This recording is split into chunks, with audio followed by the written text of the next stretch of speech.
Can you describe your development from painting to time-based art? Well, it's a rather interesting story because I, of course, had never used a camera before. I was a real painter, meaning that I didn't want to put anything in front of my eyes, so I never, except for one time when somebody coerced me and pushed me to take photographs at a rock concert in the 60s. That was the only time I'd actually had a camera in front of my eye. And by chance, my husband, my last husband, Richard Hefty, who was an artist, who died 5 years ago, he was a painter, and he has, his first wife is an amazing woman, Stephanie Hefty, and she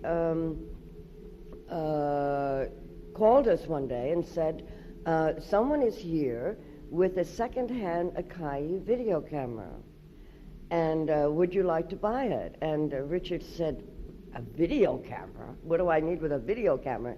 And he put it down the phone, and then I said, you know, but Stephanie has a very special, she can see things that other people can't see sometimes, and she has a very special talent in this way.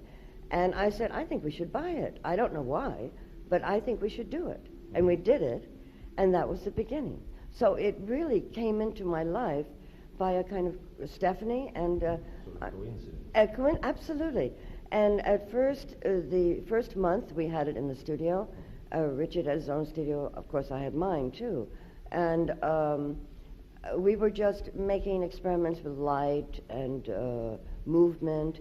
And then, this is another little story. One day, I'd never held the camera, the video camera, to my eye. And I was always working with the monitor. And one day Richard said, Nan, pick up the camera. Just like that. And immediately I picked up the camera, I put it to my eye, I looked through it, and I saw a new world. And that was unfortunately, I don't have that tape anymore. And I did it of Richard sitting on the couch. And I put my finger under the lens so that half of the lens was foggy and the other top part was in focus. And that was my first light piece. And then the joke of our marriage was that I stole the video camera because immediately I took the video camera into my studio. But Richard was a painter, a very wonderful painter, and his main interest, in fact, was painting.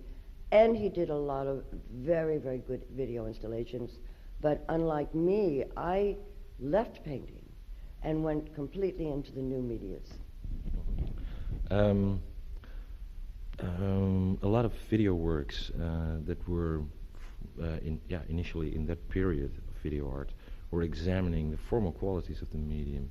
Were you very much into that, or were your investigation into the medium more narrative in nature? No, never narrative. My work is never narrative. It always has had something to do with painting, with the aesthetic, or you could say the backbone of painting. No, from the very beginning, I was more interested in not so much performing before the camera, but I was interested in working with the body. I could have been anyone, not Nan Hoover, but the body in relation to light, the body in relation to movement, and using the medium as the eye looks. So in other words, when we look at something, when we perceive, we do not edit, of course. Edit is an artificial movement, changing of scene, and so forth. I wanted to, from the very beginning, I wanted to explore how the eye, for example, moved around a painting. This kind of exploring.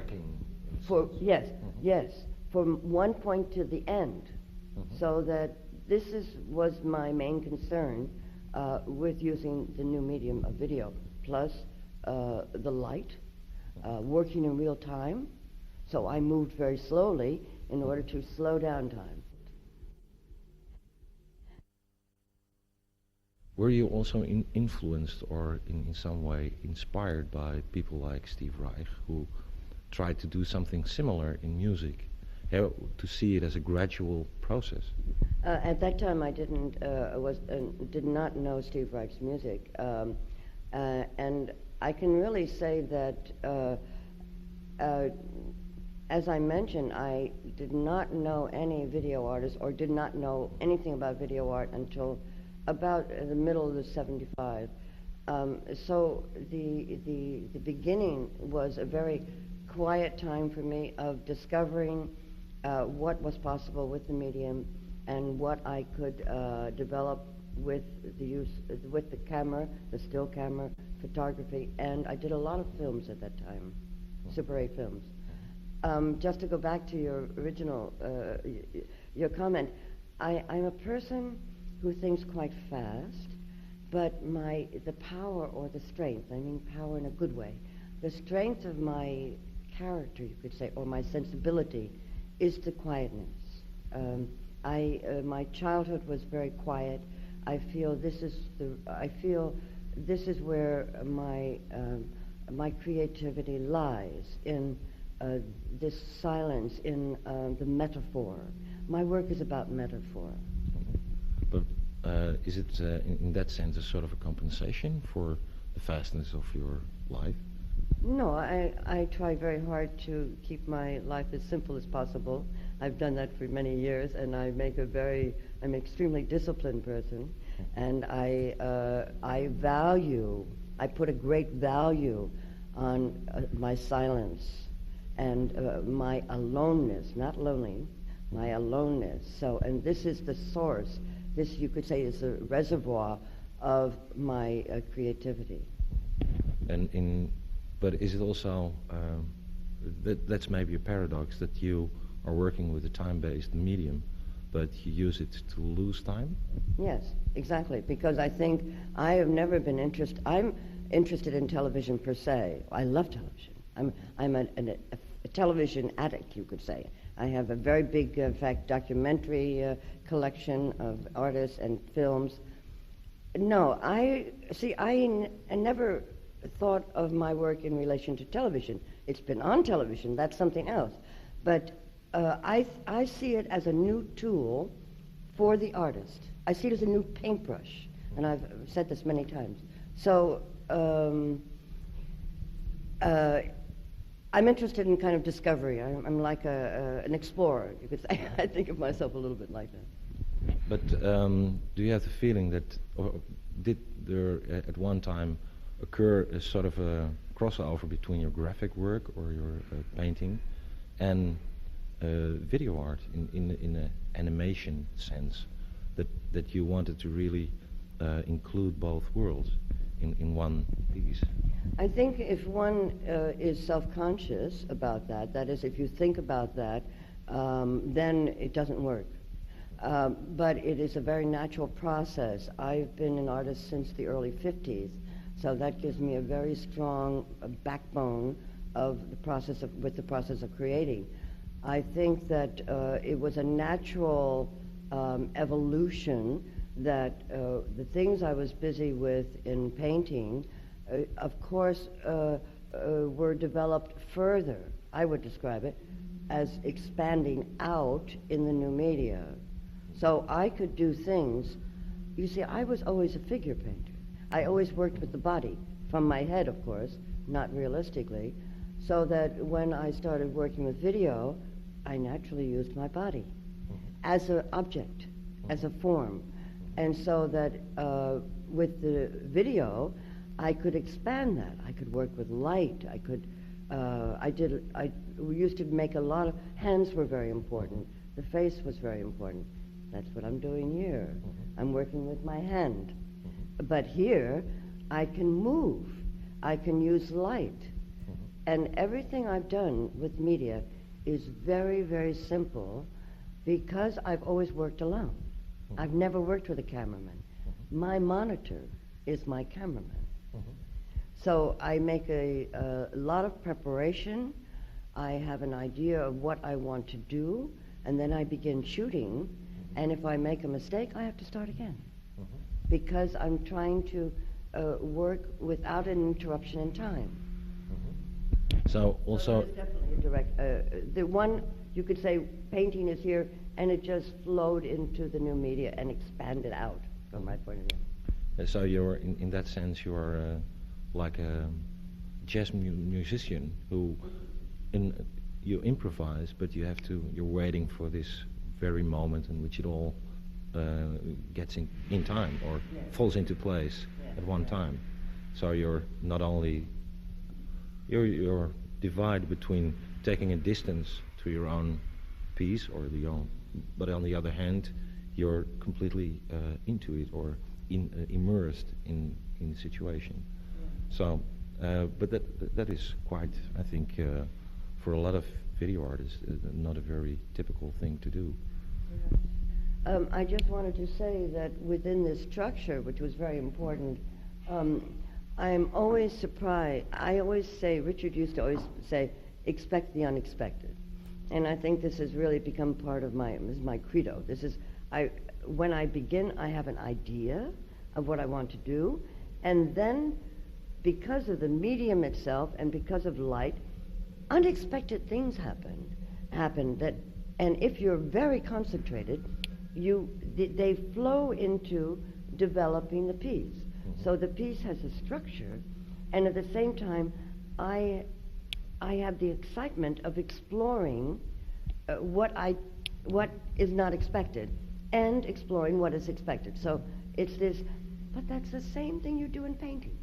You paint, and suddenly one color works against another color, and the composition begins to move, and then you bring it all around, and you have a painting.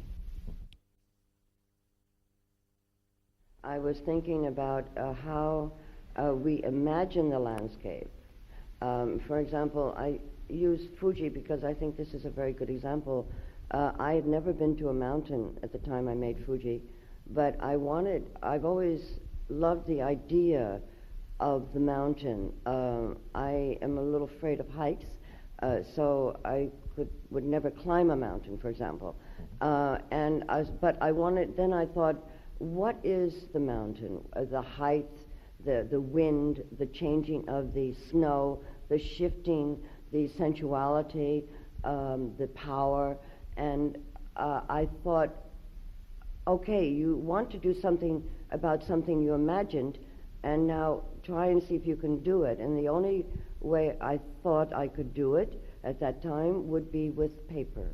And so I constructed a small box where the camera was very, very close to the front of the box, where I had transparent paper over it, and inside the box I had put paper and filters, and these filters and papers resembled the mountain, in this case a rolling hill, and that was how I was able to construct my imaginary landscapes. So I was interested in how in our mind, how in our imagination, how we respond, or what our impressions are of the landscape, as opposed to the birds and the bees and the actuality of nature. I was more interested in how we reflected on nature.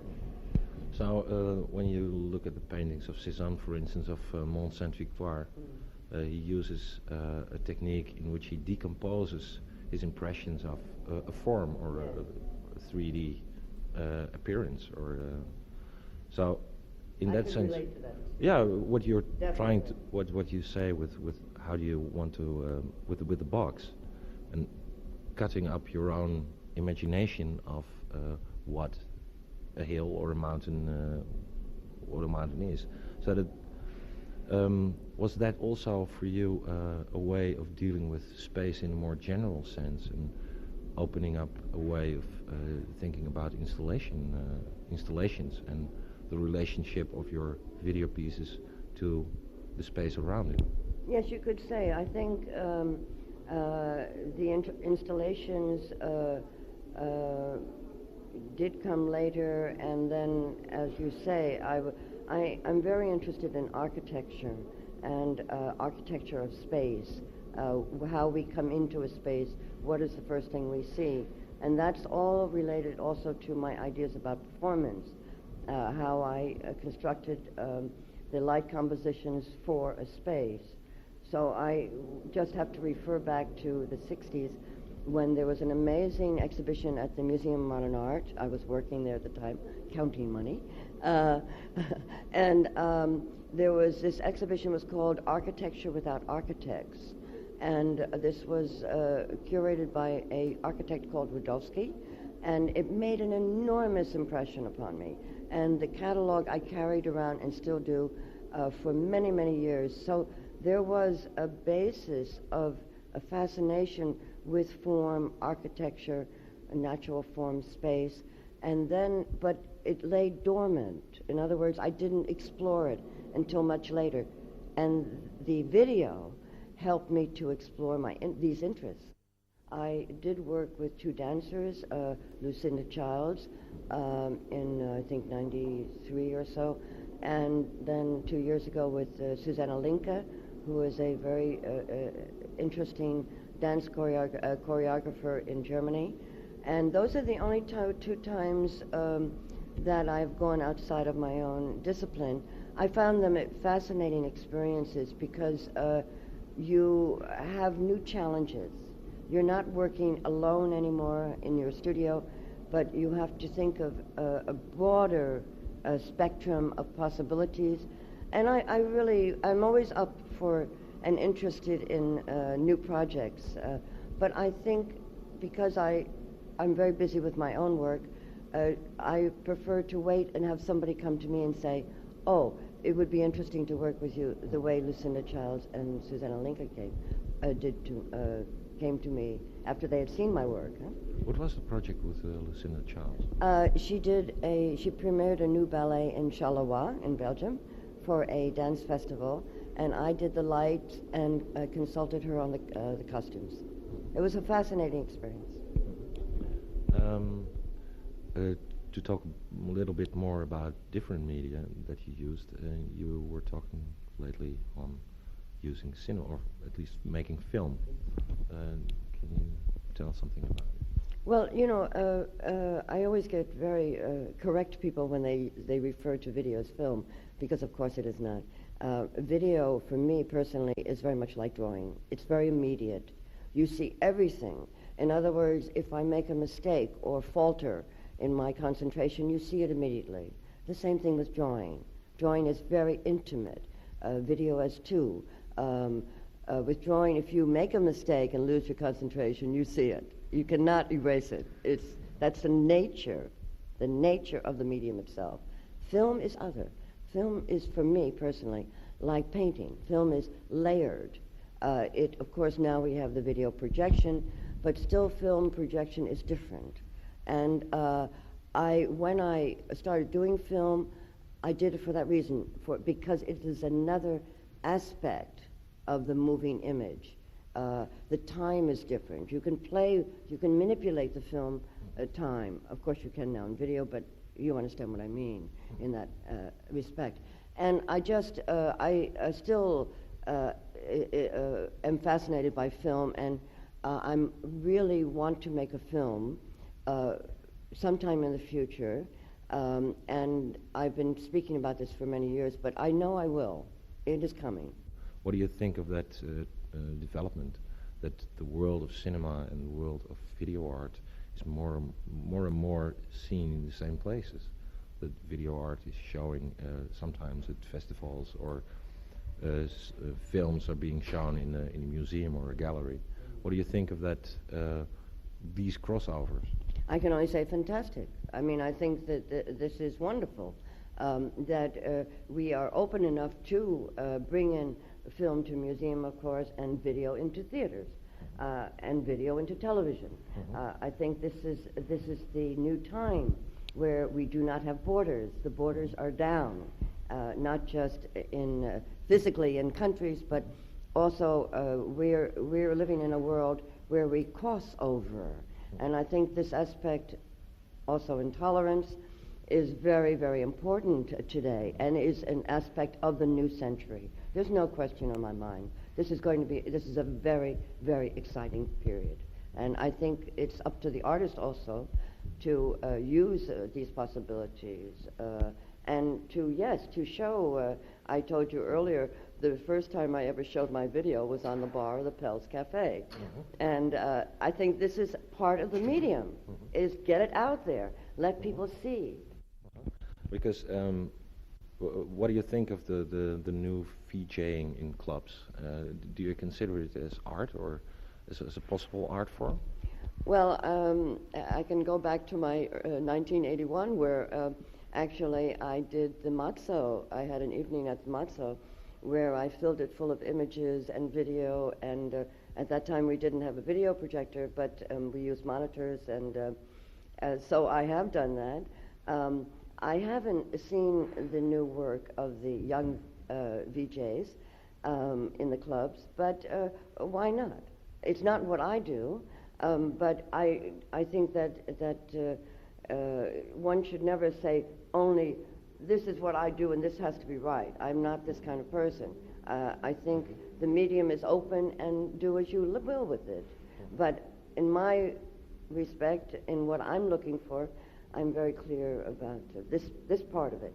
I think it's another aspect because they use a lot of appropriation and it's like collaging, and I think that's quite different than, for example, what the visual artist is searching for. To conclude it, you spend a lot of time teaching in Germany. And in Holland. I'm at the Riekveld Academy at the moment. Okay, but what are your main points that you stress in your classes, or what you want to convey to your students? To trust themselves, to try and search for who they are, to find their power, to find their strength, and to support them, and then trust. I think it's very difficult today to really trust yourself. There's so much anxiety, there's so much you feel, oh, I have to do it, what will they think? And I try them to trust themselves in not what they will think, but how do you feel? If you believe and if you're convinced of what you're doing, you will convince. And just that little thing is so hard for young people today. So my function, for example, at the Riekveld, and I see students individually, is to support them, to say yes and why, and if I feel I have ideas that maybe they could try this or that, I do that. But mainly, I try to get them to trust themselves. I try to, give them that support.